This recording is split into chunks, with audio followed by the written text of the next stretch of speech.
Good morning, class 7th. How are you all? I hope you all are fine. Welcome back to your regular classes. Take out your Bhashapat book. Now open your book and come to page number 24. Page number 24. तो आज से हम एक नया part start करने जा रहे हैं जिसका नाम है गांव और शहर. पार्ट 4 गांव और शहर. तो आप सभी को अपनी बुक में ध्यान से देखना है. मैं इस चैप्टर को रीड कर रही हूँ. आधी रात बीत चुकी थी और वातावरण बिल्कुल शांत था.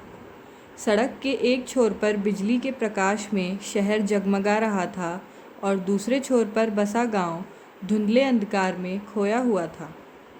तभी गांव और शहर की भेंट हो गई. दोनों को अपनी अपनी खूबियों पर गर्व था, इसलिए भेंट होते ही दोनों में बहस छिड़ गई. गांव: कहो भाई शहर, बहुत सीना तान कर चल रहे हो, क्या बात है? शहर: तो क्या तुम एड़ी ऊंची कर चलने से ही मेरे बराबर हो जाओगे? तुम्हें क्या पता कि शहर में रहने वालों का जीवन कितना सुखमय, सुविधा संपन्न और आमोद प्रमोद से पूर्ण होता है. गांव को अब गांव वाले भी नहीं पूछते. मेरी ओर धड़ाधड़ भागे आ रहे हैं. गांव: लगता है तुम पूर्वाग्रह से ग्रसित हो. भाई, तुम तो जानते ही हो कि भारत गांवों का देश है. अब यह भी जान लो कि आज के गांव पहले के गांव नहीं रहे. इनका रूप बड़ी तेज़ी से बदल रहा है. ग्रामीणों की जीवन शैली में परिवर्तन आ रहा है. शहर: अरे भाई, क्यों अपने मुँह मियाँ मिट्ठू बन रहे हो? शहर के लोग कभी कभी गांव जाते रहते हैं. उनसे मुझे तुम्हारे बारे में जानकारी मिलती रहती है. ऐसी क्या नई बात हो गई जो शान से बता रहे हो? गांव: मेरी कुछ बातें तो सब जानते हैं. खुली धूप, साफ हवा, आसपास के लहलहाते खेत और बाग बगीचों की हरियाली अनायास ही सबके मन को आकर्षित कर लेती है. शहर: मैं मानता हूँ तुम्हें मेरे बारे में सब पता होगा, लेकिन मेरे यहाँ लोगों की दशा गांव वालों की तरह नहीं है. गांव: ऐसा कहकर तुम मेरी आँख में धूल झोंकना चाहते हो क्या? अरे, तुम्हारे कई मोहल्ले तो ऐसे हैं जहाँ कई कई मंजिल ऊंची इमारतों और आपस में सटे मकानों के कारण लोगों को सूर्य भी नहीं दिखाई देता. रात में बिजली के प्रकाश में जगमगाने वाले घर दिन में सूर्य के प्रकाश के लिए तरसते रहते हैं. शहर: स्वच्छ वायु और सूर्य के प्रकाश की सुलभता पर ही तुम इतना इतरा रहे हो. ज़रा अपने चारों ओर पड़े हुए कूड़े के ढेर को भी तो देख लो. गांव: कूड़े के ढेर भी हट रहे हैं और गलियां भी पक्की हो रही हैं. खुली धूप और हवा ये गांव की सबसे बड़ी नियामतें हैं. शरीर और मन को स्वस्थ रखने के लिए सूर्य का प्रकाश, स्वच्छ हवा, पड़ोस में हरे भरे वातावरण का होना कितना आवश्यक है, यह तो तुम भी जानते होगे. ग्रामीणों को शुद्ध पौष्टिक पदार्थ बहुत सस्ते दामों पर आसानी से प्राप्त हो जाते हैं. उत्तम स्वास्थ्य के लिए पौष्टिक आहार की आवश्यकता से तो तुम सहमत होगे ही. शहर: किन पदार्थों की सुलभता की बात तुम कर रहे हो? गांव: दूध, दही, घी, हरी सब्जियां, ताज़े फल, खाने का शुद्ध तेल, गुड़, ईख, दाल, अनाज, यही तो पौष्टिक भोजन के आधार हैं.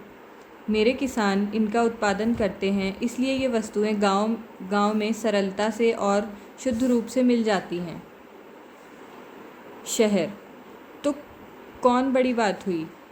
मेरे यहाँ भी अनाज मंडी, सब्जी मंडी और अन्य वस्तुओं के बाज़ार हैं, जहाँ से सभी प्रकार की आवश्यक वस्तुएं खरीदी जा सकती हैं. स्कूल, कॉलेज, अस्पताल, सिनेमाघर आदि के होने से लोगों की शिक्षा स्वास्थ्य रक्षा और मनोरंजन के साधन भी सहज ही प्राप्त हैं। इनके लिए तुम्हारे लोगों को मेरी शरण लेनी पड़ती है। मेरे कल कारखानों एवं मिलों में गांव के लोगों को काम मिलता रहता है। तो क्लास आज हम सिर्फ ये 2 पेजेस ही इस चैप्टर के पढ़ेंगे। आधी रात बीत चुकी थी और वातावरण कैसा था? बिल्कुल शांत था, मतलब वहाँ कोई भी शोर नहीं हो रहा था। सड़क के एक छोर पर क्या था? बिजली के प्रकाश में शहर क्या हो रहा था? जगमगा रहा था। मतलब वहाँ पे बहुत ज़्यादा लाइटिंग थी, इसलिए शहर जगमगा रहा था। और दूसरी तरफ क्या था? एक गांव बसा हुआ था। वहाँ पे क्या था? धुंधले अंधकार में खोया हुआ था, मतलब वहाँ पे बहुत ज़्यादा अंधेरा हो रहा था। तभी गांव और शहर में भेंट हो गई। तभी क्या हो गया? गांव और शहर में मेल मिलाप हो गया, मतलब मुलाकात हुई उनकी, गांव और शहर की। दोनों को अपनी अपनी खूबियों पर गर्व था, मतलब दोनों को अपने अपने ऊपर बहुत गर्व था। इसलिए मुलाकात होते ही उन दोनों में क्या हो गई? बहस छिड़ गई, लड़ाई सी हो गई। गांव क्या बोलता है? कहो भाई शहर, बहुत सीना तान कर चल रहे हो, क्या बात है?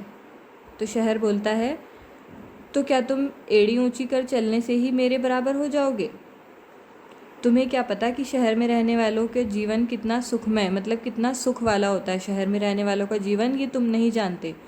सुविधा संपन्न और आमोद प्रमोद से पूर्ण होता है। सुविधा संपन्न मतलब सारी सुविधाएं उपलब्ध होती हैं, और आमोद प्रमोद का अर्थ होता है खुशियों से भरा हुआ होता है शहर में रहने वालों का जीवन। गांव को अब गांव वाले भी नहीं पूछते, ये शहर कह रहा है। मेरी ओर धड़ाधड़ भागे आ रहे हैं। क्या कह रहा है शहर? कि गांव को अब गांव वाले भी नहीं पूछते, अब वो भी मेरी तरफ यानी शहर की तरफ भागे आ रहे हैं। अब गांव क्या बोलता है? लगता है तुम पूर्व ग्रह से ग्रसित हो। पूर्व ग्रह मतलब क्या होता है? किसी पुरानी सोच से बाहर ना आ पाना, उसको बोलते हैं पूर्व ग्रह। तो बोलता है लगता है तुम किसी पुरानी सोच में बसे हुए हो और वहाँ से बाहर नहीं आ पा रहे हो। भाई तुम तो जानते ही हो कि भारत गाँवों का देश है। क्या बोलता है गाँव? कि तुम तो जानते ही हो कि भारत क्या है? गाँवों का देश है। भारत में बहुत सारे गाँव आज भी हैं। अब यह भी जान लो कि आज के गाँव पहले के गाँव नहीं रहे। अब यह भी जान लो कि जैसे गाँव पहले हुआ करते थे, आज के गाँव वैसे गाँव नहीं रहे हैं। इनका रूप बड़ी तेज़ी से बदल रहा है। अब ये सब बड़ी तेज़ी से बदलते जा रहे हैं। ग्रामीणों की जीवन शैली में परिवर्तन आ रहा है। ग्रामीण कौन होते हैं? जो गांव में रहते हैं। तो उनका जो जीवन शैली है, मतलब रहने सहने का तरीका है, उस सब में परिवर्तन आ रहा है, मतलब बदलाव आता जा रहा है। शहर क्या बोलता है अब? अरे भाई क्यों अपने मुँह मियाँ मिट्ठू बन रहे हो? मतलब कि अरे भाई क्यों अपनी खुद की तारीफ़ करे जा रहे हो? शहर के लोग कभी कभी गाँव जाते रहते हैं। क्या बोल रहा है वो? कि शहर के लोग कभी कभी गाँव जाते रहते हैं। उनसे मुझे तुम्हारे बारे में जानकारी मिलती रहती है। जैसे अगर हम कभी कहीं जाते हैं तो आके वहाँ से दूसरों को उस जगह के बारे में बताते हैं ना, तो वो भी ऐसा ही कह रहा है कि जब वहाँ से लोग वापस आते हैं गांव से, तो मुझे उनसे जानकारी तुम्हारे बारे में मिलती रहती है। ऐसी क्या नई बात हो गई जो शान से बता रहे हो? अब गाँव बोलता है, मेरी कुछ बातें तो सब जानते हैं। खुली धूप, साफ़ हवा। क्या बोलता है गाँव? कि मेरी कुछ बातें तो ऐसी हैं जो सभी जानते हैं, जैसे कि खुली धूप है गाँव में, साफ़ हवा होती है, आसपास में लहलहाते खेत हैं और बाग बगीचों में हरियाली अनायास ही सबके मन को क्या करती है? आकृष्ट कर लेती है। आकृष्ट मतलब क्या होता है? अपनी ओर खींच लेती है, जो हरियाली गाँव में होती है बाग बगीचों में। शहर क्या बोलता है अब? मैं मानता हूँ तुम्हें मेरे बारे में सब पता होगा, लेकिन मेरे यहाँ लोगों की दशा गांव वालों की तरह नहीं है। शहर क्या बोलता है? कि मैं मानता हूँ तुम्हें मेरे बारे में सब कुछ पता है, लेकिन यहाँ लोगों की जो दशा है वो गांव वालों की तरह नहीं है। गांव क्या बोलता है? ऐसा कहकर तुम मेरी आँख में धूल झोंकना चाहते हो क्या? धूल झोंकना मतलब क्या होता है? आँख में धूल झोंकना मतलब होता है धोखा देना चाहते हो क्या? अरे तुम्हारे कई मोहल्ले तो ऐसे हैं जहाँ कई कई मंजिलें ऊंची इमारत और आपस में सटे मकानों के कारण लोगों को सूर्य भी नहीं दिखाई देता। वो क्या बोलता है? कि तुम्हारे कई मोहल्ले मतलब कुछ जगहें तुम्हारी ऐसी हैं जहाँ पे इतनी ऊंची ऊंची इमारतें बनी हुई हैं और इतनी ज़्यादा मंजिलें हैं उन इमारतों में, जिसकी वजह से जो मकान सट सट के बने हुए हैं, मतलब चिपक चिपक के जो मकान बने हुए हैं, उनकी वजह से कई लोगों को तो सूरज भी दिखाई नहीं देता है। रात में बिजली के प्रकाश में जगमगाने वाले घर दिन में सूर्य के प्रकाश के लिए तरसते रहते हैं।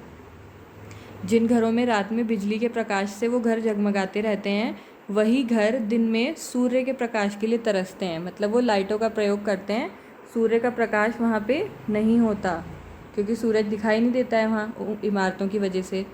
अब शहर बोलता है स्वच्छ वायु और सूर्य के प्रकाश की सुलभता पर ही तुम इतना इतरा रहे हो।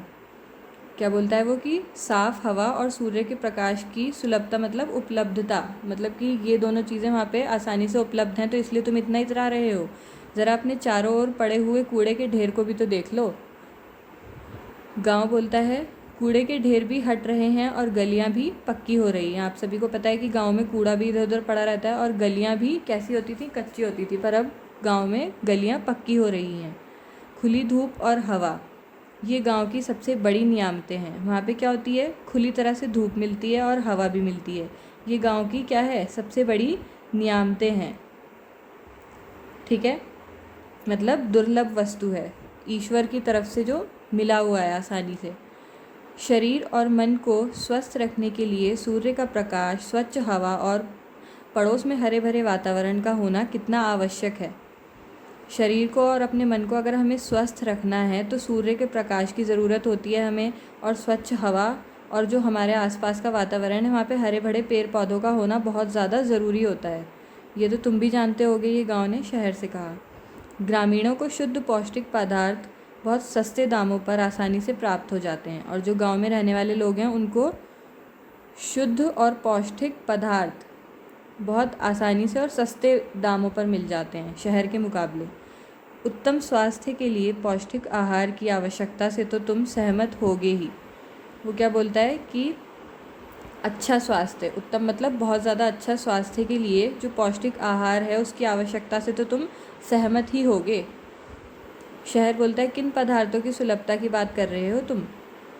गांव बोलता है दूध, दही, घी, हरी सब्जियां, ताज़े फल, खाने का शुद्ध तेल, गुड़, ईख, दाल, अनाज, यही तो पौष्टिक भोजन के आधार हैं। ये सब क्या हैं, इनसे हमें फ़ायदा मिलता है, ये पौष्टिक भोजन है। ठीक है, ये हमें ज़रूर खाना चाहिए। मेरे किसान इनका उत्पादन करते हैं, इसलिए ये वस्तुएं गांव में सरलता से और शुद्ध रूप से मिल जाती हैं। गांव बोलता है कि जो मेरे यहाँ के किसान हैं ये यहीं पर उगाते हैं इन सब चीज़ों को, इसलिए ये वस्तुएं गांव में बहुत ईज़िली हमें और बिल्कुल शुद्ध मिलती हैं, उसमें कोई भी मिलावट नहीं होती है। तो शहर बोलता है तो कौन सी बड़ी बात हुई, मेरे यहाँ भी अनाज मंडी, सब्ज़ी मंडी और अन्य वस्तुओं के बाज़ार हैं। वो बोलता है शहर की तो ये कोई बड़ी बात नहीं हुई, मेरे यहाँ भी क्या है, अनाज मंडी है, यहाँ पे मंडी होती है ना जहाँ पे अनाज मिलता है, सब्ज़ी मंडी है जहाँ पे सब्ज़ियाँ मिलती है, और अन्य वस्तुओं के भी बाज़ार हैं, जैसे कि हम कपड़े लेने चले जाएं, शूज़ लेने चले जाएं, बुक्स लेने चले जाएं, कुछ भी ले सकते हैं हम जाके, जहाँ से सभी प्रकार की आवश्यक वस्तुएँ खरीदी जा सकती हैं। आप मार्केट में चले जाएंगे तो आपको हर तरीके की आवश्यक वस्तु मिल जाती है। स्कूल, कॉलेज, अस्पताल, सिनेमाघर आदि के होने से लोगों की शिक्षा, स्वास्थ्य, रक्षा और मनोरंजन के साधन भी सहज ही प्राप्त हैं। यहाँ पे शहर में क्या क्या होते हैं, स्कूल होते हैं, कॉलेज होते हैं, हॉस्पिटल्स होते हैं, अस्पताल, सिनेमाघर होते हैं, पिक्चर हॉल्स, तो इन सब के होने से लोगों की क्या हो रही है, लोगों को शिक्षा मिल रही है, स्वास्थ्य रक्षा हो रही है उनकी, और मनोरंजन भी बहुत आसानी से हो रहा है। ठीक है, अगर पिक्चर हॉल नहीं होंगे या मॉल्स नहीं होंगे तो मनोरंजन नहीं हो पाएगा। इनके लिए तुम्हारे लोगों को मेरी शरण लेनी पड़ती है। शरण मतलब मेरा सहारा लेना पड़ता है। ये सभी चीज़ें अगर लोगों को, गांव वालों को प्राप्त करनी है तो उन्हें फिर शहर में आना ही पड़ता है, क्योंकि ये सब चीज़ें गांव में नहीं होती। मेरे कल कारखानों एवं मिलों में गांव के लोगों को काम मिलता है। वो क्या बोल रहा है कि मेरे जितने भी कारखाने होते हैं, ठीक है, जितनी भी मशीनरीज़ यूज़ हो रही होती हैं या जितनी भी फैक्ट्रीज़ होती हैं, उसमें जो लोग काम करते हैं वो कौन से लोग होते हैं, गांव के लोग होते हैं जो काम कर रहे होते हैं। तो वो कह रहा है कि तुम्हारे गांव के लोगों को भी हमारे शहर में काम मिलता है, तो इसलिए मैं ज़्यादा फ़ायदेमंद हूँ लोगों के लिए। तो आई होप आप लोगों को ये 2 पेजेस अच्छे से समझ में आ गए होंगे। अब आपको इन दोनों पेजेस की घर पे अच्छे से रीडिंग करनी है, और नेक्स्ट क्लास में हम इस चैप्टर को आगे कंटिन्यू करेंगे। और अगर आपकी कोई भी क्वेरी हो तो आप मुझसे कभी भी पूछ सकते हैं। Okay everyone, so that's all for today's class. Bye bye everyone, take care.